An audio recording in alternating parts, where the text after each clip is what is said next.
গৃহযুদ্ধ শেষ হলো, এই রাষ্ট্রকে আমাকে মেরামত করতে হবে, প্রথমে আমাকে শান্তি প্রতিষ্ঠা করতে হবে। এই জন্য প্রথমেই বললেন আফসুস সালাম। রাসূল সাল্লাল্লাহু আলাইহি ওয়াসাল্লামের কথা বলার টাইমিং বুঝতে হবে, ওনার মাইন্ডসেট বুঝতে হবে, ওনার ফিলোসফি বুঝতে হবে। He was the greatest philosopher ever in the world. প্রথমে বলেন নাই এই জিকির করো সবাই সুবহানাল্লাহ আলহামদুলিল্লাহ, বলছে এটা না। প্রথমে বলেন নাই এই মেয়েরা সবাই পর্দা করো, মাথায় কাপড় দাও, বলছে? প্রথমেই বলেছেন শান্তির পয়গাম পৌঁছে দাও। উনি সবেমাত্র মদিনায় আসলেন, মদিনার একটা ভঙ্গুর রাষ্ট্র ব্যবস্থাকে উনি মেরামত করবেন, সংস্কার করবেন। এখন যে কথাটা বলবেন এই কথাগুলো গুরুত্বপূর্ণ না? গুরুত্বপূর্ণ। মালয়েশিয়ার honourable prime minister Anwar Ibrahim যখন প্রধানমন্ত্রী হলেন, উনি প্রথম যখন জাতির উদ্দেশ্যে ভাষণ দিলেন, এটা গুরুত্বপূর্ণ ছিল না? ছিল। যে কেউ কোনো বড় দায়িত্বে আসলে যখন কথা বলে প্রথম কথাগুলো খুব গুরুত্বপূর্ণ থাকে।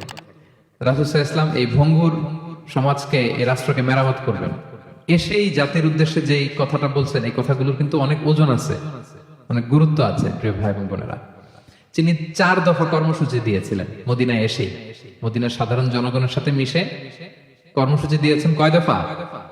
4 দফা। প্রথমে বলেছেন শান্তির পয়গাম পৌঁছে দাও। তার মানে হি ওয়াজ এ পিস লাভার। রাসূল সাল্লাল্লাহু আলাইহি ওয়াসাল্লাম শান্তিকামী ছিলেন, তিনি অশান্তি পছন্দ করতেন না।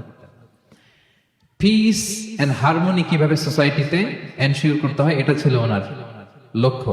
প্রথম কথা থেকে বোঝা যায়। প্রথমে বলে নাই এই জিকির করো সবাই সুবহানাল্লাহ আলহামদুলিল্লাহ, বলছে এটা না। প্রথমে বলে নাই এই মেয়েরা সবাই পর্দা করো, মাথায় কাপড় দাও, বলছে? প্রথমেই বলেছেন শান্তির পয়গাম পৌঁছে দাও। সুবহানাল্লাহ। তিনি শান্তির নবী ছিলেন, তিনি শান্তি প্রতিষ্ঠার জন্য, পিস এন্ড হারমোনি করার জন্য আজীবন কাজ করেছেন। এবং মদিনাতেও তিনি এই 3 ধর্মের লোকদেরকে নিয়ে পিস এগ্রিমেন্ট করেছেন। যে কুরাইশরা আক্রমণ করেছে তাদের সাথে তিনি পিস এগ্রিমেন্ট করেছেন, শান্তি চুক্তি। প্রথম কথা হচ্ছে শান্তির বাণী পৌঁছে দাও। কারণ মদিনাতে রাসূল সাল্লাল্লাহু আলাইহি ওয়াসাল্লাম হিজরতের 5 বছর আগে একটা গৃহযুদ্ধ হয়েছিল, প্রচন্ড বড় গৃহযুদ্ধ। এটাকে বলে বুআসের যুদ্ধ। বুআস আউস এবং খাজরাজ ট্রাইবের মধ্যে। তো সবেমাত্র গৃহযুদ্ধ শেষ হলো, এখন কি প্রতিষ্ঠা করতে হবে? হ্যাঁ বলেন তো একটু। সবেমাত্র গৃহযুদ্ধ শেষ হলো, একটা ভঙ্গুর রাষ্ট্র, এটা তো মেরামত করতে হবে। কি বলেন?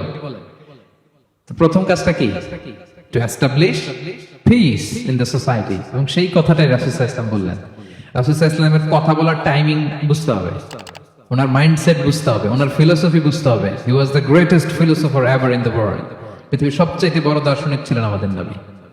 তিনি কোনো কথা এলোপাথারি আন্দাজে বলে দেয় না, একটা বড় এইম রেখে। গৃহযুদ্ধ শেষ হলো, এই রাষ্ট্রকে আমাকে মেরামত করতে হবে, প্রথমে আমাকে শান্তি প্রতিষ্ঠা করতে হবে। এই জন্য প্রথমেই বললেন আফসুস সালাম। আফসুস সালাম, শান্তির পয়গাম পৌঁছাও। যুদ্ধ, বিগ্রহ, বিশৃঙ্খলা, chaos in the society, এগুলোকে থামিয়ে দাও। এটা ছিল প্রথম মেসেজ। তারপর কি বললেন? ওয়া আত'ইমুত তাআম, মানুষকে খাবার খাওয়াও, ফুড শেয়ার করো। এটা সিম্পলি শুধু খাবার খাওয়ানো বুঝলে হবে না, খাদ্য সংকট দূর করো। খাদ্যদ্রব্য মানুষের নাগালে নিয়ে আসো, মানুষের ঘরে ঘরে খাবার পৌঁছে দাও। কারণ আগে তো পেট ঠিক থাকতে হবে। কি বলেন? বাংলা একটা কথা বলে যে পেটে খেলে পিঠে সয়। এবং আরবরা একটা কথা বলে যে এইখানে পৌঁছার আগে তোমাকে এইখানে পৌঁছতে হবে। মানে কারো হৃদয়ে পৌঁছতে হলে আগে কোথায় পৌঁছতে হয়? পেটে পৌঁছতে হয়। তো রাসূল সাল্লাল্লাহু আলাইহি ওয়াসাল্লাম শান্তির কথা বলার পরপরই বললেন যে আগে খাদ্য সমস্যা দূর করো, খাদ্য সংকট দূর করো। এই যে আমাদের বাংলাদেশে এখন একটা খাদ্য সংকট যাচ্ছে না, এটা কিন্তু অনেক বড় ধরনের সমস্যা। খাদ্য ঠিক, ফুড আইটেম ঠিক, তো সব ঠিক। রাসূল সাল্লাল্লাহু আলাইহি ওয়াসাল্লাম বললেন খাদ্যের সংকট দূর করো, ঘরে ঘরে খাবার পৌঁছে দাও। The vulnerable people of the society, তাদের প্রতি টেক কেয়ার করো, লুক আফটার করো, অনাহারের মুখে খাবার পৌঁছে দাও। এটা ছিল দ্বিতীয় কর্মসূচি। 3 নম্বরে বললেন ওয়াসিলুল আরহাম, আত্মীয়তার বন্ধনকে মজবুত করো। এই যে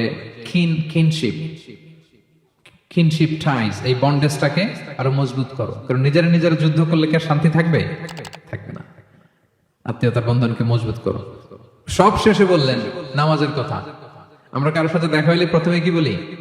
আগেই বলি নামাজ করেন, দাড়িটারে লম্বা করেন, মাথায় একটা টুপি দেন, বোরকা পরেন। এই কঠিন কঠিন কথা বলে আমরা মানুষকে দিন থেকে ভাগাই। তো রাসূল সাল্লাল্লাহু আলাইহি ওয়াসাল্লাম প্রথমে বললেন পিস এস্টাবলিশ করো, এরপরে বললেন ফুড প্রিভিলেজ নিশ্চিত করো। খাবার আছে কিনা প্রত্যেকের পেটে, আগে এটা বলো। ঘরে ঘরে খাবার আছে কিনা, বিত্তশালীরা খাবার পৌঁছে দাও। এরপরে বললেন নিজেরা মারামারি করো না, ডোন্ট কিল ইচ আদার, নিজেদের বন্ডেজটাকে মজবুত রাখো। সব শেষে স্পিরিচুয়াল ডেভেলপমেন্টের কথা বললেন, যে এই তিনটা তো 4 দফা কর্মসূচির 3টা তো তোমাদের নিজেদের মধ্যে সোশ্যাল এঙ্গেজমেন্ট, এবার হচ্ছে ডিভাইন এঙ্গেজমেন্ট। ডিভাইন পাওয়ারের সাথে নিজেদের সম্পর্ক জুটে দাও। যখন সবাই ঘুমায় তুমি ঘুমিয়ে যেও না, তুমি জায়নামাজ বিছিয়ে সেখানে কান্নার ঝড় তুলো, সেখানে রবের সাথে একটা স্ট্রং অ্যাটাচমেন্ট গড়ে তোলো। রাসূল সাল্লাল্লাহু আলাইহি ওয়াসাল্লাম বললেন 4টা কাজ যে করবে তাদখুলুল জান্নাতা বিসালাম, সহজেই সে আল্লাহর জান্নাতে ঢুকে যাবে। Be a part of our vision. Do listen and share the khair.